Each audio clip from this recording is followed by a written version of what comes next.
Just going to dive right in and introduce our first speaker of the night, which is Sylvia Parris-Drummond, who is the Chief Executive Officer at the Delmore Daye Learning Institute. Sylvia provides leadership to the organization through the identification of opportunities, awareness, and capacity building, and the implementation of initiatives designed to improve the education environment for African Nova Scotian learners and educators. Sylvia has over 30 years experience in the field of education. Hello. So if you'd like to unmute Sylvia, I'm going to pose our first question to you. Hello, and the Lauren, question thank is, you. Hello.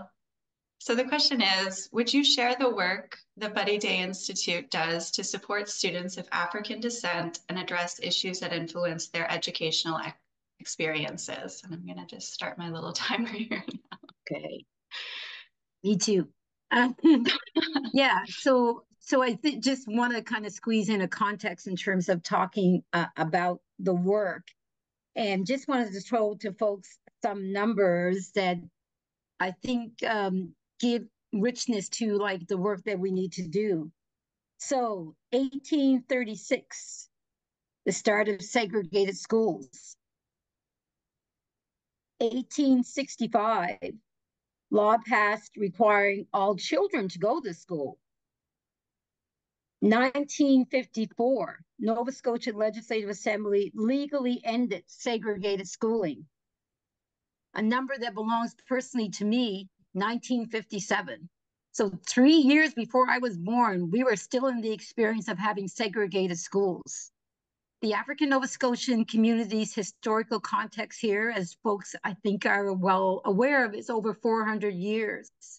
So think about the short bit of time that we've had to be legally embraced into the education system. And we're not talking about the quality of it or the access to resources. We're just talking about that aspect of the piece.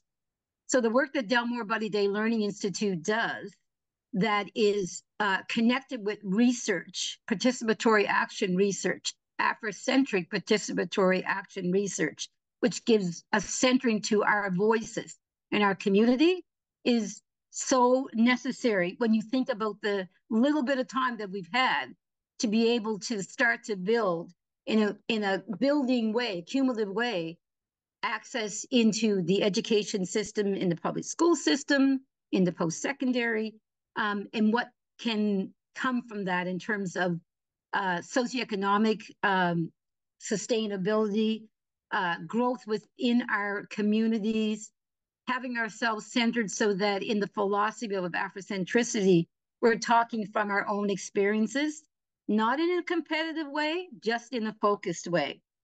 The other piece of work that we do that is connected with that, those realities, is community engagement. It's so important, again, to be present in community, to be relational, developing resources so that our history, heritage is told in the most authentic way possible, so that we have pride, our children have pride, our elders have pride, intergenerationally we're talking from that experience. And so that in this case, in the context of where we're talking Nova Scotia, Mi'kma'ki, that everybody has a chance to learn the real histories. And so that the experiences such as I would have had as a child are not the same, are not that I'm in my young 20s, for example, finding out about the number 2 construction, the Black Battalion, and my father's experience in that, because that was something that was not generated and supported in the public school system. The research that we do is about finding ways to influence policy, right? So having those stories told, storytelling is so important for us. So finding ways so that there is sustainability in the storytelling that we have, and so that we can have longitudinal studies that hopefully can be supported beyond short-term grants that we have to access to do that work, and so that we can have immediate see, look, hear research that the community can grasp on right away and use as they see fit in terms of agency and development. So that is a kind of an overview, and focusing on the other unique piece that we do is publishing. So having those resources there and finding a ways to share the stories again from a expansive publishing. So growing publishers, supporting those who have their manuscripts so they can get their stories out there. Thank you so much. Thank you very much. I'll move on to our second speaker, and I'll just say that we will have time for questions from the audience at the end. So please think of your questions as you hear people speaking tonight and save them for that. Our second speaker is Diane Piccitto, who is an associate professor and chair of English at Mount St. Vincent University. She has served the MSVU Faculty Association in various capacities, including as president, founder, and chair of the Equity Action Committee, and as a member of the 2018 to 2019, as well as 2023 to 2024 bargaining teams. And I'll introduce our third speaker at the same time, who is Kelly Resmer, who is a lab instructor in the Department of Chemistry and Physics at Mount St. Vincent University. And she was a member of the bargaining team for the MSVU Faculty Association in 2023 to 2024, as well as in 2021. So Diane and Kelly, can you both tell us how equity issues figured into the last round of bargaining, subsequent strike, and settlement for the faculty at MSVU? Yeah, I'll start by providing some context and background and history. So we at the Mount pride ourselves on being deeply committed to promoting and fostering equity, diversity, inclusion, and accessibility EDIA efforts. We are dedicated to issues of social justice and responsibility and have a rich history of educating those who previously faced barriers to education. So one of our core values is the advancement of women and girls, and these core values motivate me and many others to learn and work at MSVU and continue to inform our work. So our last full round of negotiations was in 2018, and it was a hard fight, but we saw some great additions in our collective agreement, including language for leaves due to domestic violence. A letter of understanding, LOU, was also created that read, in response to the calls for action identified by the Truth and Reconciliation Commission, both parties agreed to strike a committee, the composition to be agreed upon, to identify and initiate active measures to facilitate the recruitment and retention of Indigenous faculty, librarians, and lab instructors at MSVU. Also in 2021, we had a new university-wide strategic plan, Strength Through Community, for 2021 to 2028. And 2 of the 7 themes within this plan are EDIA and Truth and Reconciliation. So our collective agreement then was set to expire June 2021, and we had agreed in 2021 to a rollover agreement rather than a full round of bargaining due to several vacancies of our senior administrators. While typically these rollovers only involve finances, we prioritize adding language from work coming from that LOU in 2018. And in that rollover, we were successful at adding some language from the committee's work, including adding community engaged scholarship as a method our members could be assessed for their scholarly and professional activity for reappointment, tenure, permanence, and promotion. We also expanded the definition of peer review to include Indigenous community assessments of the impact of contributions to Indigenous knowledge and understanding. And as part of this rollover, we also wrote 3 letters of understanding, one building on our efforts to improve measures to recruit, retain, and support Indigenous members, and the other LOU was to form a second committee devoted to advance the recruitment, retention, and equitable treatment of faculty, librarians, and lab instructors from equity deserving groups.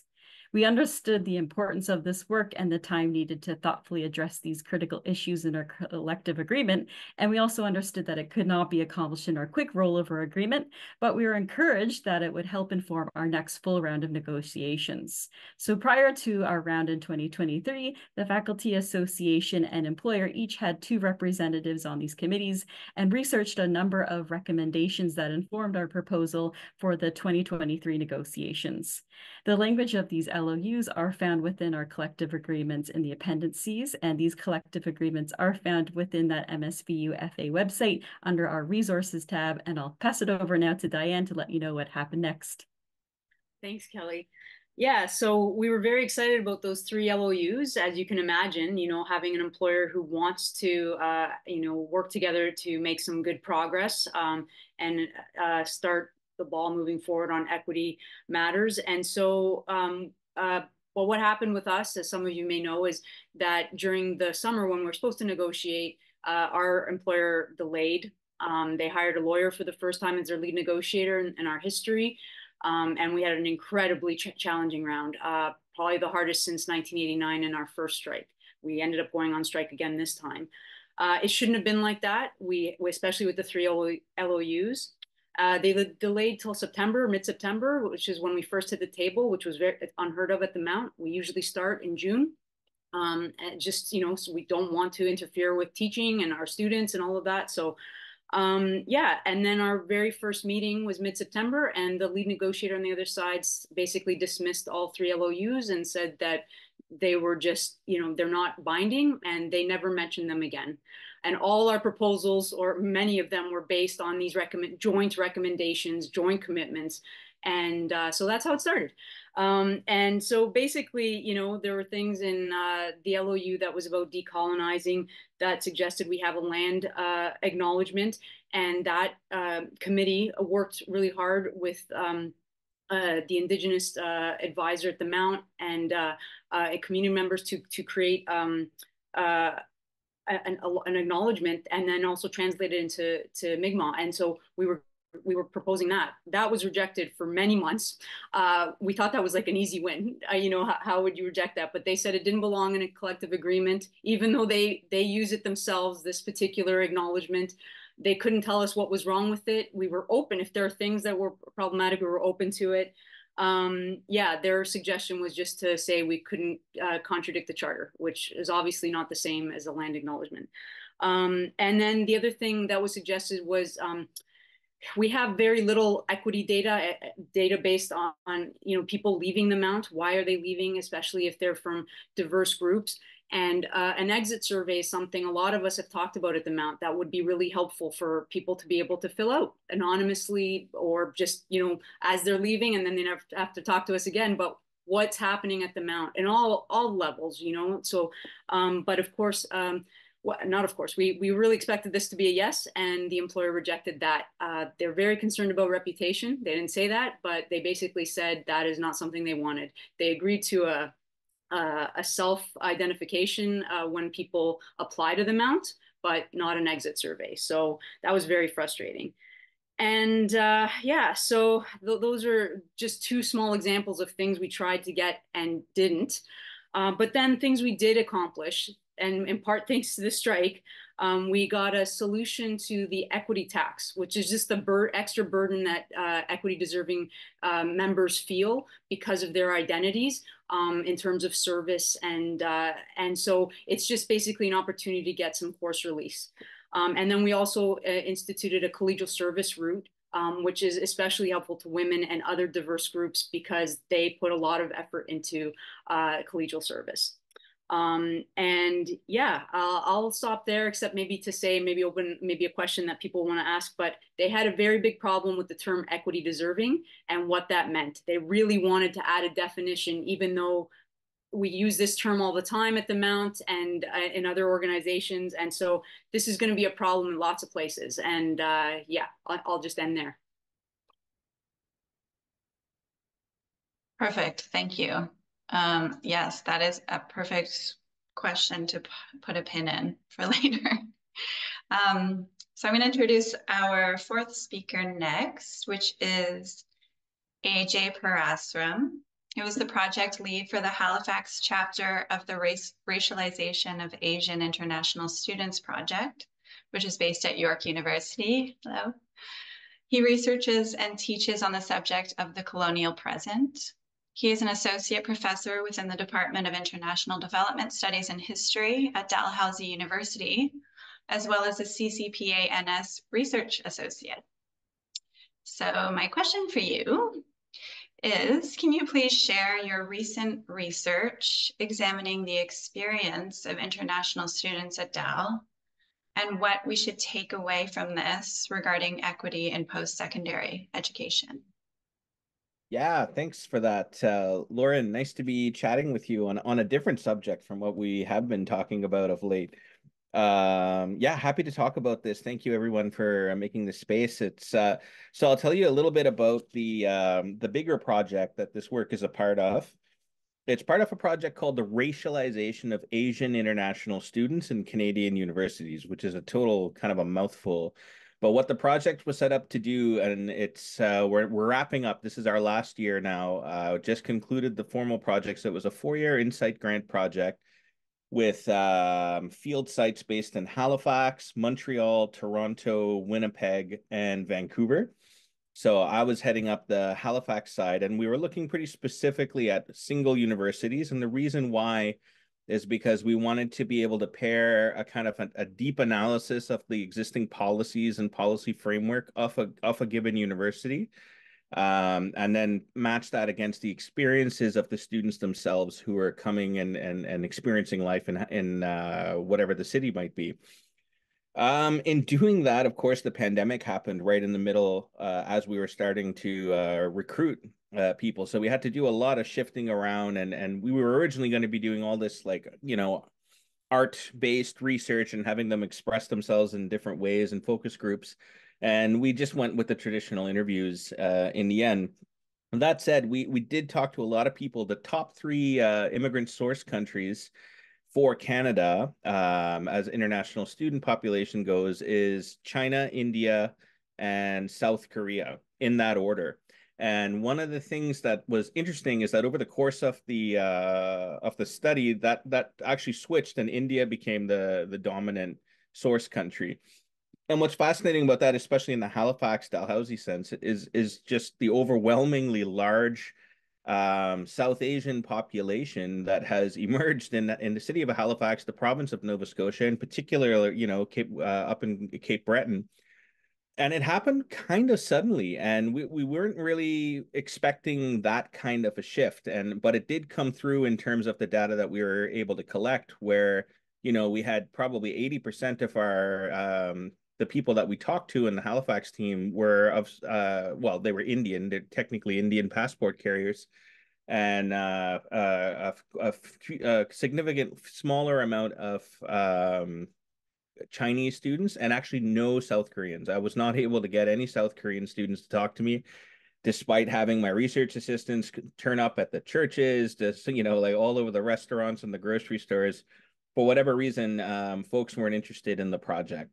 But we did hear from a lot of Indians. So most of, but not all of, I'm going to actually tell you about some of the experiences of the Chinese students too.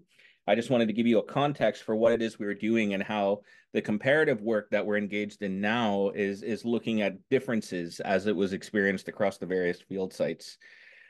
So students had really mixed experiences. One of the interesting thing is, overwhelmingly, most students would say that they did not experience racism on campus. In fact, most students would say, and you got to take, these were mostly undergraduate students, a few graduate students, folks who are coming often from their home countries to Canada for the first time traveling or living abroad. So many of them actually, when initially asked about experiences of racism or racialization, they would just say no, they never experienced anything like that. Canada is a wonderful place. Everything is awesome. And then they would go on to kind of systematically explain a series of really awful racist experiences that they wouldn't necessarily name as racism. So we are kind of interpreting that after the fact.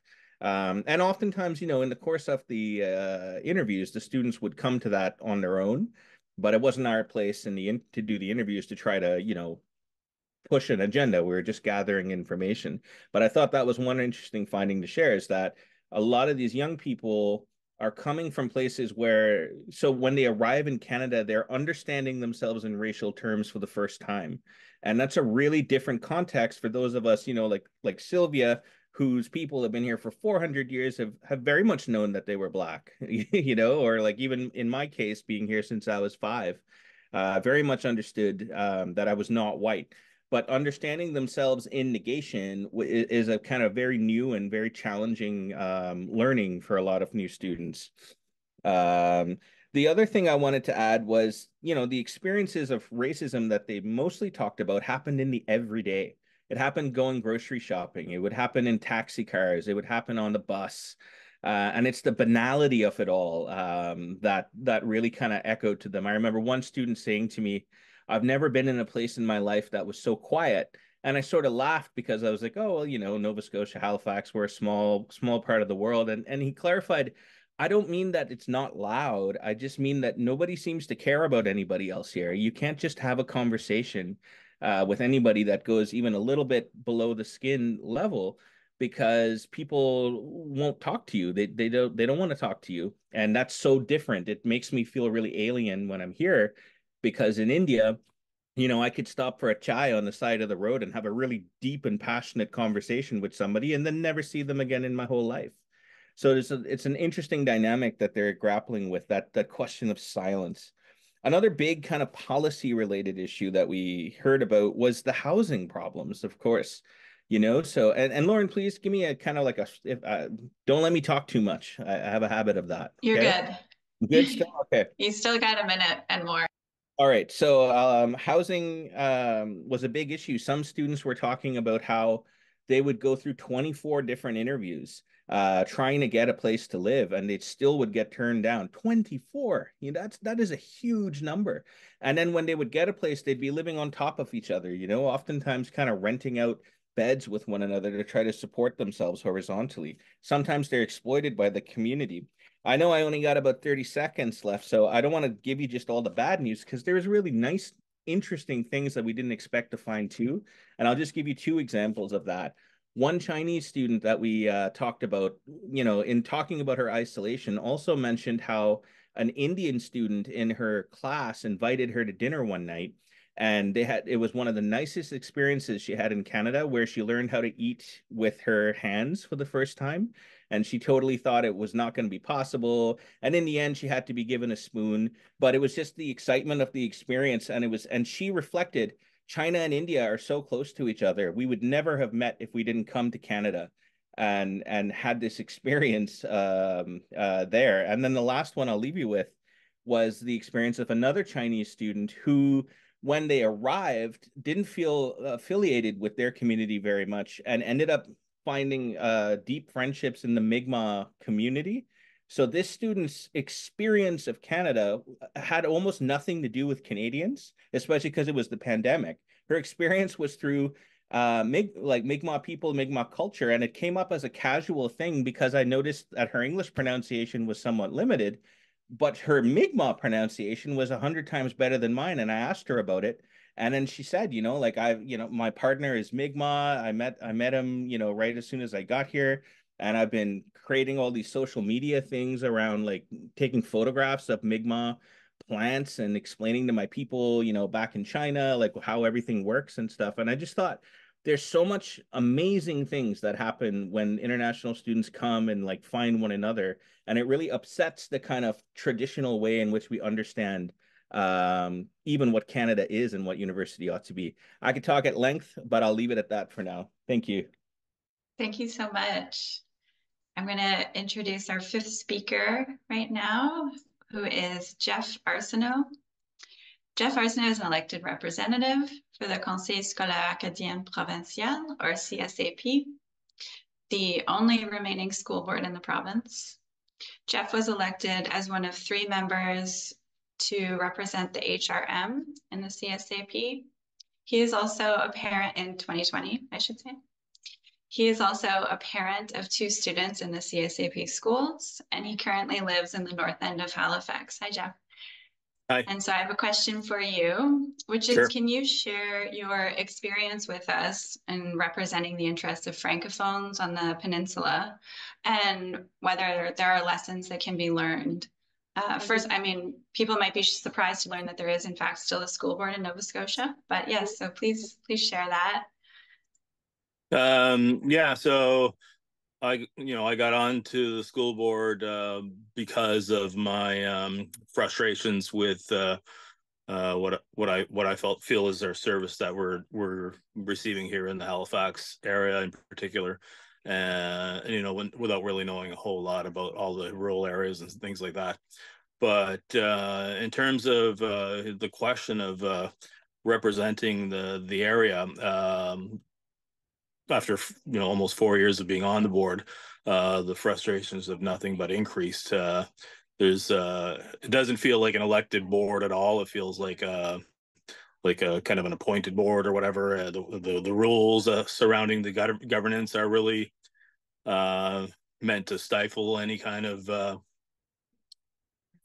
individual actions by the council. So it really just feels like a rubber stamp position, and I'm trying to fight against that as much as I can, and trying to open up, make it more democratic. It's not democratic at the moment. So there's an election coming up this year, and some people on the board and the president and past president are telling me they don't like my style and the way I do things, and I'm telling them I'm doing my job the way I think my job should be done, not the way they're telling me I should be doing my job. And I said coming up in the next election is when the public will be able to just decide whether to support me or not in that.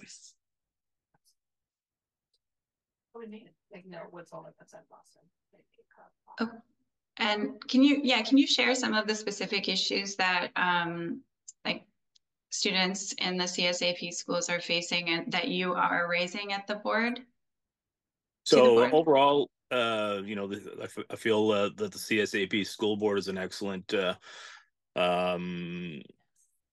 entity in terms of delivering the programming for children. What we really lack is infrastructure, a number of seats. So as rights holders across the province, we have less than half of the rights holders students in our seats in our classes. So that's a huge deficit of the main reason for that is there's multiple big reasons, and one of them is forced assimilation. That's really the biggest reason, in my opinion. And the second biggest reason would be infrastructure. The access to the schools is very poor. Even though we have a number of them in Halifax, I think we should have more than double what we have in terms of numbers of schools in different locations to serve the francophones of the region a lot better. And it's really been an uphill battle to try to get some numbers, some sort of data on that to know for sure what we need. It's very anecdotal at the moment, even though we do have a study being done by a reputable constitutional law firm, I guess. I don't know if that's something I'm supposed to make public, but that report should be coming in soon, and I'm anxious to see what it is, because I offered what I believe that this report is going to show to my current president and past president of the school board, and I'm anxious to see if they align. And unfortunately, it's going to show clearly the failures of the CSAP board to get good access to education for the francophones of the region. Well, thank you very much, Jeff. And hopefully there's a question from the audience for you later. This is for our next speaker. We don't have someone per se to speak on this because we had someone who wasn't feeling well, so pulled out. But I'd like to really open this discussion into the issue of equity in education in public schools. So I am going to first ask, and not by putting anyone on the spot, but if someone would want to speak who is a CUPE member. I was at the PAC meeting this morning talking about the AG's report on school violence, and CUPE was not invited to the table. And so I would really very much like to have someone, if they are interested in speaking to this, issue of equity and education issues in public schools. If not, that is totally fine, and we can move into questions from the audience. But if there is someone here, a participant here who would like to speak to that, please raise your hand or message the chat, and I can call on you. Or we can just put it into questions from the audience period now. We've got a good amount of time. So maybe we'll go with that. So I'll give, yeah, we did have someone to speak with this. I should say that we did have somebody planned to speak with this specifically. But because they had to pull out last minute, which I wanted to offer it up to someone in the audience or also members of our panel, if that is a question that some of the panelists feel like they can speak to as well. And then I'll just ask you to maybe raise your hand or unmute if we can bring the question of equity and education in public schools in Nova Scotia as our final speaker question. Okay. I'm not seeing any hands.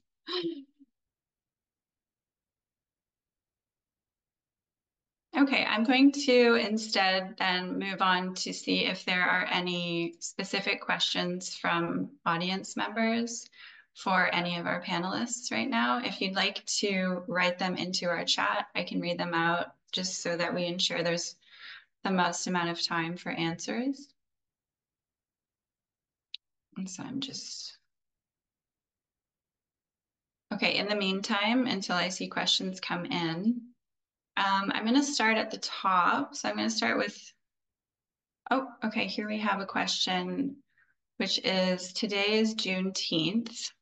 What's being taught of the history of slavery in Canada within schools?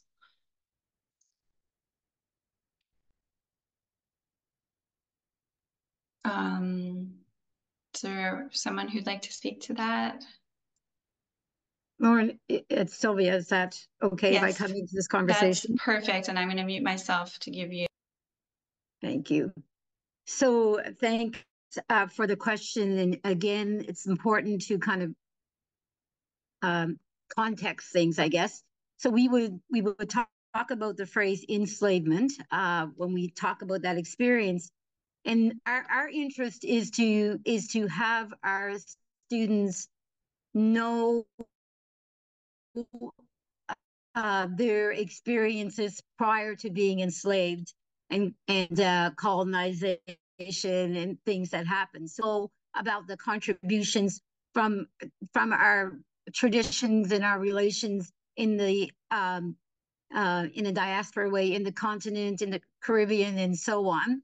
So that's an important piece about how we ensure that we're coming from a power voice. I hope I'm still okay. I see something about the internet here. To come from a power voice perspective. We know that there is more that needs to be taught about the education experiences overall, and that really, what do we want to have access to in terms of the learning that is about development, that is about access to resources. And for some of the things that Ajay said, I just want to go to the side a little bit, just to read something and then to continue a commentary, which I do hope that continues to contribute to the answer to the question, which I see is also moved to reparations in terms of a community ask around that. And I think folks would know there's folks leading conversations in that, Lynn Jones to name one, and others as well in terms of that piece. So again, in terms of community voice and agency, I'm really wanting us to champion that and to recognize that those folks are happening. And there's no simple one answer from one organization, certainly, but that there's collective work in this. But I just wanted to, and Lauren, I don't know, anyway, I'm going to keep on going, then you'll kind of get me with the. No, you keep on going, yeah, for sure. Okay, so this is something in terms of research related to Delmore Buddy Day Learning Institute. the African Nova Scotian community, and historical in terms of context, we're talking about here a distinct people. We always want an opportunity to insert as well, consisting of approximately 17,325 third generation. That's kind of minimal. Lots of people are 8 and in between that range. Third generation Canadians encounters challenges such as poor housing needs, higher underemployment rates, and lower incomes in comparison to both white population and other minority groups.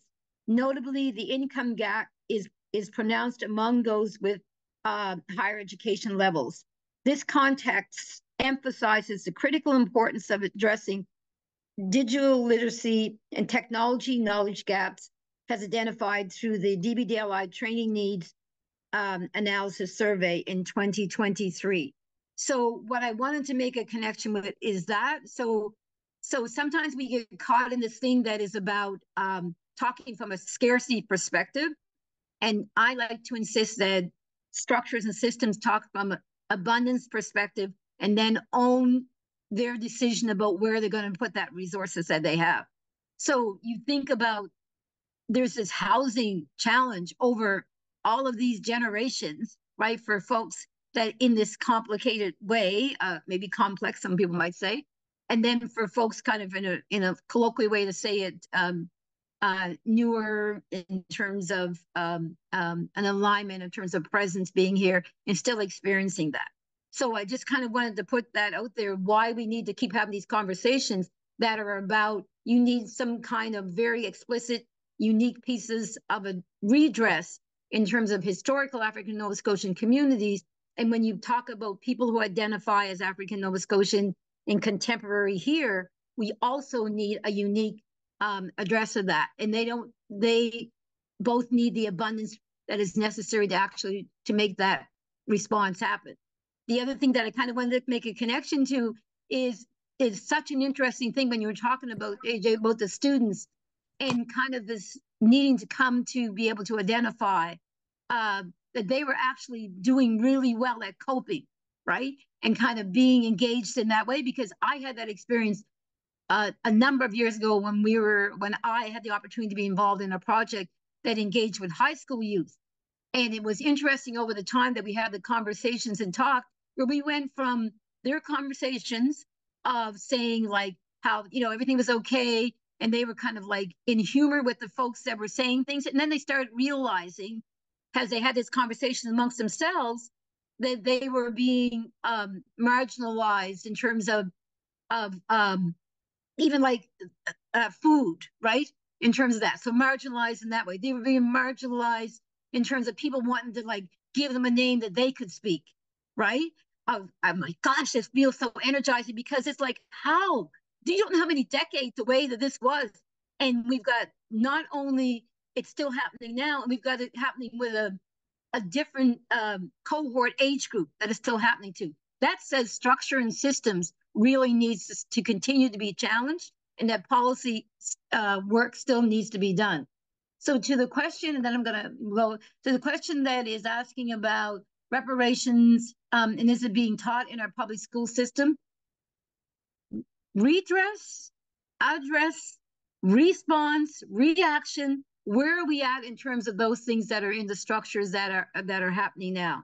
We have wonderful collaborations, right? We have people, individuals who are working and do things.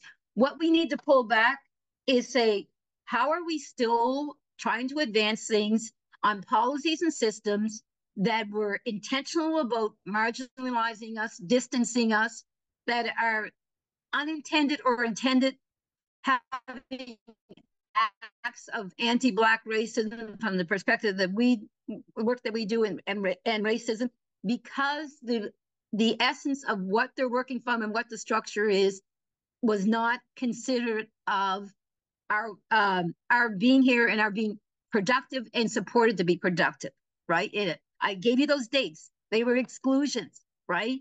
So just taking off the numbers, the dates, just changing things, and having, for example, that the last segregated school closed in 1983, and in 1980, I was just graduating from post-secondary study. Like, just imagine what you had lack of access to, what the thinking was about. for me saying those names, or sorry, those numbers, it's about that kind of context, because we have to go into the analysis of the policies and the structures from that perspective. Like, we have to say, if that existed all along, what's the cumulative impact of that? What do we have to do as a structure system to address it? So yes, the importance of fully teaching what is happening, but it's really important to recognize that when you denied access to that learning, you denied the ability for people to continually grow and develop. And so what you've done instead is situated people in a space where they had to go out and do their own learning. So we had the church system, the AUB, African United Baptist Association. We had powerful community voices, families, kinship families, in ways like supporting each other in terms of education, right? So that was that energy was put in there, where on the backs of ourselves and of our family in terms of First Nation communities, economic success was built. To your point around reparations, how do we share that back? How do we have that conversation? Thank you so much. Thank you very much for your answer. We have a question.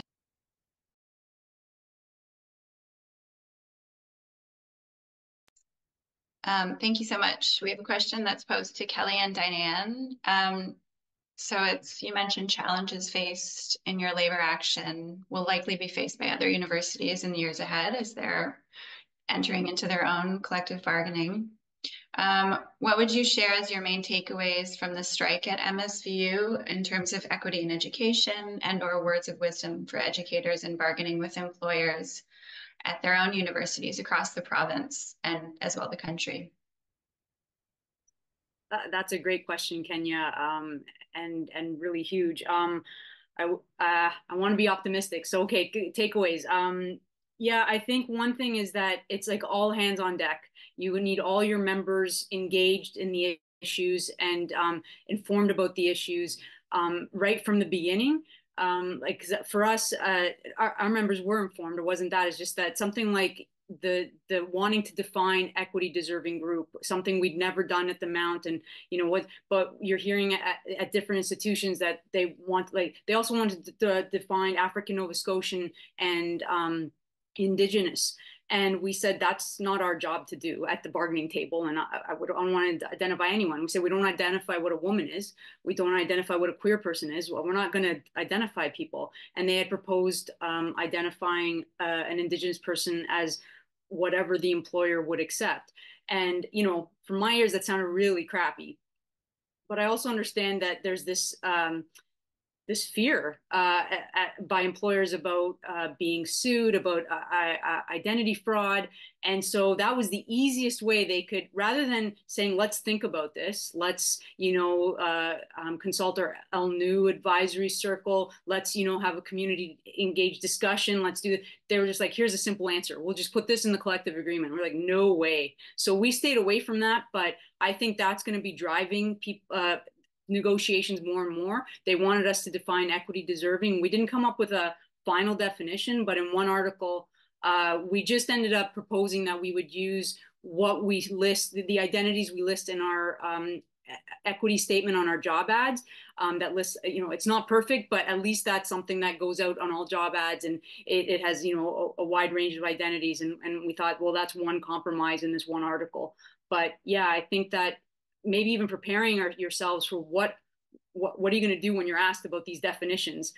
Does your membership, does your organization have a general understanding about these? Because then the employer draws lines about like, well, no, then we can't do this because you don't have a definition and it's too hard. And so it sort of stops progress, right? And so it was really frustrating. Kelly, did you have anything to add to that? Yeah, very well said. Thank you, Diane. And I think one last thing that I want to mention is the power of our students as well. They are incredible support and were with us on the picket line. So the strength of our students was incredibly helpful as well to have them. And they certainly agreed with all of our visions and goals as part of this round. So that was really helpful as well. Yeah, thanks. Thank you both.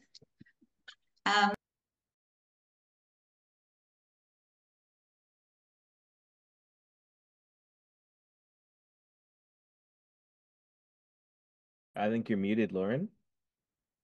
I muted myself. I'm going to pose a question starting with you, Ajay, actually. And then I'm going to move back in the same order that I introduced you all in. But the question is, what are some key policy changes that need to happen to address the issues that you were mentioning? Yeah, really good question. I think one of the big ones, because obviously like the broader national framework within which Canada considers international students has changed quite a bit. Even in the last like 12 months, let alone over the last couple of years. And I think like the big conceptual policy related shift that needs to happen is that both the federal government and all of our university post-secondary institutions need to understand international students more in the way that we used to think about international students 20 years ago, which was cultural ambassadors, which was, mutual kind of learning, that sort of thing. And I'm not trying to say everything was rosy back then, right? But what has essentially happened instead is that as provincial budget cuts have affected universities' bottom lines, they have essentially used international students as budget lines. And we see the massive differential fees. My university is no different. It's not the worst by any means. I mean, you look at some of the differential fees charged, meaning for those of you who aren't kind of working on this stuff, like there's the tuition that domestic students pay, and in Quebec, there's the tuition that it's a double whammy, right? Because in Quebec, there are Quebec students who pay one fee, and then Canadians pay another fee, international students another fee on top of it. It's sometimes double, sometimes more than double what the costs are. And it organizes students into precarity before they even get here. And it's completely out of line, I think, with what students are being promised, students and their families are being promised. And it actually exacerbates the problem, right? Because in the media, you've been hearing a lot in the last year about people who are, trying to cheat the system and just use international studies as a way of immigrating to the country. For starters, I don't even see that as cheating a system. I see that as a different way of thinking about immigration. So there's that part. But even if you do see it that way, the problem is with the funding mechanisms or the way in which students are being increasingly seen as merely kind of financial inputs as opposed to whole human beings that actually broker and bring relationships. And I think it's going to have the adverse effect. This kind of quota system that they're trying to put in place is actually going to lead to a consolidation of international students coming from one or two or three top target countries, and we're going to completely lose the diversity of the international population, therefore compromising the whole idea of international education. But I'll leave it at that. Thank you so much. That's perfect. Jeff, I'll ask the same question to you. If you can talk about some of the key policy changes that need to happen for the issues that you deal with. If you're still with us. Yes, there you are. There you go.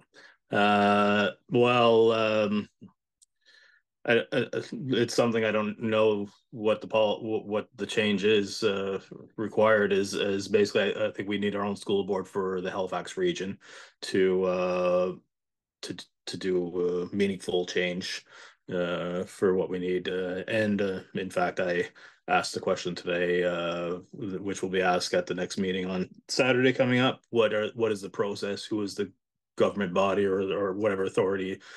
What's the authority that has the power to do that, to split our school board so that Halifax has its own school board? And I think that's the only way we're ever going to get where we need to go for the access to education that the francophones of Halifax deserve and need to get into the schools. Do you want to talk a little bit about the access to education on the peninsula? Because I know a little bit about it. You know a lot about it. Like I think I was shocked by what I learned. So if you want to just quickly, with a few minutes, just explain exactly what you mean. Sure. Yeah. So it's the peninsula itself is kind of I guess the extreme case of the non-access to education in all of HRM, but it's certainly very similar in all the different whatever you want to call them, boroughs, old municipalities of the area. So there was no a French school, an actual French school in the French school board. Of course, there was some French immersion schools on the peninsula until approximately 7 years ago when we had Marimone open up in the South End. And that was after some activism on the part of my wife mainly and a little group of people here that we finally got a school open. That was great. But in the back of my mind, I was always feeling that it should have been more than one school we should have been asking for. And most people kind of go like, you just got to kind of chip away at it and just go little by little. But after speaking to people in all different areas of HRM, I quickly realized it wasn't just the peninsula that was an issue. There are francophones all over the place, and they just we're supposed to have access to education like our neighbors do, and that's kind of a little bit of the equity definition is very vague. But so the fact that we had to send our kids on a bus from downtown Halifax out to Bedford, and Larry Drive, is not at all the same service that our neighbors were getting, where they're all walking to school. And there's a lot of things that affects that, whether traffic jams, accidents, all kinds of things for different reasons, that it's just not the same. It's just not the same level of service, which is very surprising in a large city like Halifax. You can understand it in a small town in the middle of I don't know where, but not in a big city, the biggest city east of Quebec City. It's just mind blowing that there was no francophone school on the peninsula. So that non-access to education, is hard to pinpoint why. I feel it's the school board's job to be representing all of the rights holders across the province, and that would mean working proactively instead of reactively to the needs of the different areas that that deserve Right. schools. So And you just have, I'll give you 30 more seconds. Sorry. Sure. Okay. So that wasn't done, and so the simple fact is there was actually a study by StatsCan that came out this year, and proximity to the school is the number one decider for whether or not a child will attend a local school or make the trek to a second language school. And in a lot of instances, we have a lot of kids that just are not going to our schools simply because of access proximity. Thank you so much. We have, I think, Christine, 4 minutes until, I don't know how, if we have time for another 2 questions or maybe 1 question if we're cutting off at 8. Is that the case? Do you want to just do that question with the rest of the panelists? I do, yeah, I would love that if we have time. So great. I'll start at, okay, great. I'll start at the top then, Sylvia. If you would like to talk about what you see as the main policy changes that are needed or that are wanted, you were. Thank you. Yeah, I'm trying to get my head in the right space where the sun is coming in at this time where I'm located. But yeah, so I think I probably touched on it a little bit, folks, before, but in the sense about our work is around centering. So Afrocentric education is an important for us to be able to continue to collaborate with folks and strive for. We often don't make the comment about there's a continuum of offerings that should be available for folks. And again, oftentimes when you make such a comment, it becomes framed in conflict or in dichotomies, and it's not. It's an offering. What that offering might be fully like. There's varieties happening now in some restraints. What we would say from a research perspective, if we're going to be offering the opportunities for all students to learn, then we know in terms of how we do our instructional practices, how we have the formal, informal curriculum. Students need to see themselves in it. They need to be welcomed into that space. They need to be encouraged. So policy work needs to change in that, first of all, it welcomes a continuum. It sets out procedures that supports that.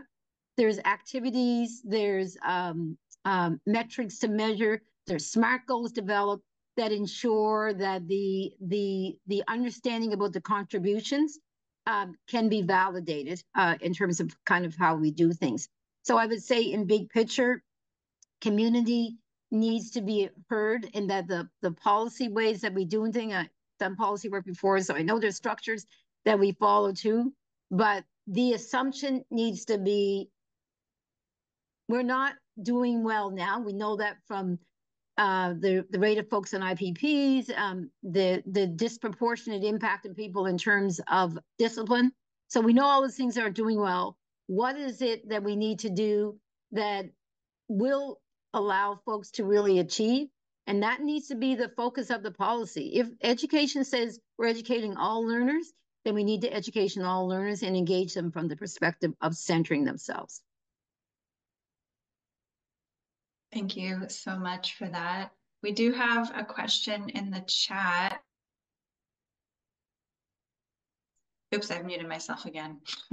I don't want to exclude Diane and Kelly from answering this question, but there is a question in the chat that I might bump up, which is, we've been speaking about many aspects of equity and inclusion, but no one is speaking to the intersection and all the groups of 2S LGBTQIA+ and the disability community. So this is a general question for all of the panelists. How are the various groups working to ensure those intersectional voices are included? And then the comment to follow is, students of all ages learn when they see themselves on all levels of who they are. Who would like to take that one?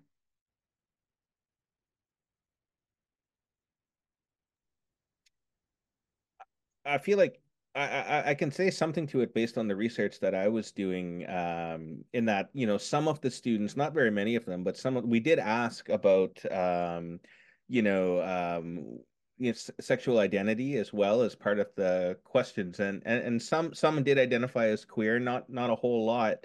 But some of the more interesting answers that we received did come from, you know, self-identified queer students, particularly, you know, the person who struck up the relationship with the Mi'kmaq partner identified as bisexual, and you know, that it was an important part of their identity. It wasn't, you know, the nature of the kind of research that we were doing wasn't one that was particularly prying into that particular intersection of who they are. But it came out in any case, and it came out in a really interesting way that kind of, I don't want to speak for the person's experience, but it seemed as though being in a community where they could speak more freely about their sexual identity was a very positive thing for them.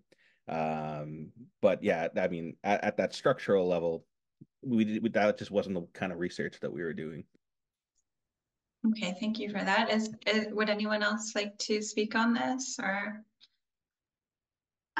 Just a couple of comments, quick. And I think it's interesting to think from the perspective too is, I talk in reality context about people's owning their opportunity for identity and that centering piece.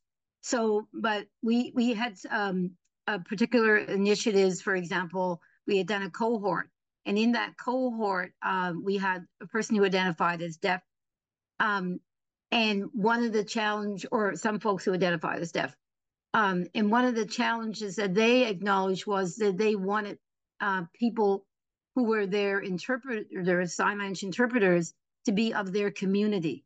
And so in terms of racial identity. So one of the things for us was to kind of support that piece. So the intersectionality, I think, shows up in ways that also inform some of the work that we need to do in supporting folks to be able to be present in places fully that feels welcoming and safe to them. So the need to find ways to support folks so that they have access to folks who have that kind of training experience. And the other piece in terms of the experience of folks' voices in broad identities, I guess, it comes up from what is said to us in the work that we do and trying to respond to that in that way. And we didn't have it in the household survey that I'm building some of this comment from. We didn't have that commentary come to us in that formal way on that piece. I'm going to actually just ask if, because we're just over 8, I'm so sorry, Diane and Kelly, for not allowing you the full amount of time to answer this final question. But if you would like to answer by way of final thoughts from everyone who's spoken so generously and kindly tonight, I'll start with Diane and Kelly, and we can go through from there. Yeah, I'll just quickly answer that question you had for us. Yes. I think more public funding to universities for our sector, because that is the biggest. We've been losing money, and so it comes from student tuition now, and so boards have become more corporate. It's all about the other speaker was talking about how international students are being seen as money, like figures, and that's really all students. And I think that really will hold boards more accountable and the administrators more accountable. So I think that's a big piece. And the Trade Union Act needs serious updating, because there is nothing that can be done when an employer is, bargains in bad faith or any of these things. And so those are 2 key pieces that I see. Thank you. Kelly, did you want to make a final, or okay. Well, thank you so much to everybody, and thank you for your questions. Thank you to all of our panelists. Thank you to the CCP analysts for having me. It's been great. And I'll pass it over to Christine. I want to thank you, Lauren. Thank you so much for moderating this panel this evening. And thank you for your work at the Coast. I think it's fantastic that the Coast has an education reporter. I remember when other media outlets used to have specialist reporters in areas. So it's a really, obviously, very important portfolio to be holding. And really appreciate the work that you do at the Coast. And thanks so much for agreeing to moderate. What an amazing panel. We have this incredible depth of knowledge and experience and expertise from all of the different sectors. And I think, Sylvia loud and clear said, systems and structures need to change.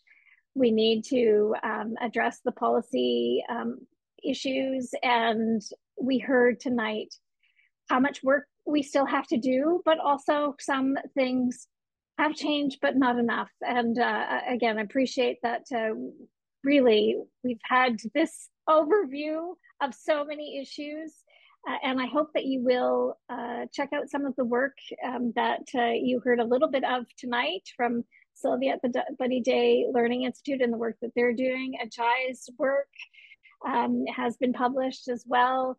The Mount St. Vincent Faculty Association, we put in information there, but of course, if you want to learn more about what's happening at the universities through the Canadian Association of University Teachers and some of the work that we publish, and all of the issues that Jeff has raised. Of course, if you are somebody who has a child in the Acadian School Board, as I do, I appreciate Jeff's advocacy and what he's done to push the issues here in Halifax. And speaking of, the elections are coming up in October, and so look out for our newest report. Will be released in the next week or so, and it will be focused on municipal elections with a little progressive visioning guide for you all to be asking questions of the candidates when they come to your door or call you, or however people are getting out to engage. Because we will be having municipal elections October 19th. We may well have a provincial election before then, but And of course, all of our material is up for grabs for asking those candidates questions. Anyhow, I will end there. Thanks so much all for taking a sunny summer evening to spend some time with us. And again, thanks very much, Lauren, for your moderating. Good evening, all. Thanks, panelists. You're fantastic. Thank you. Bye. Thank you.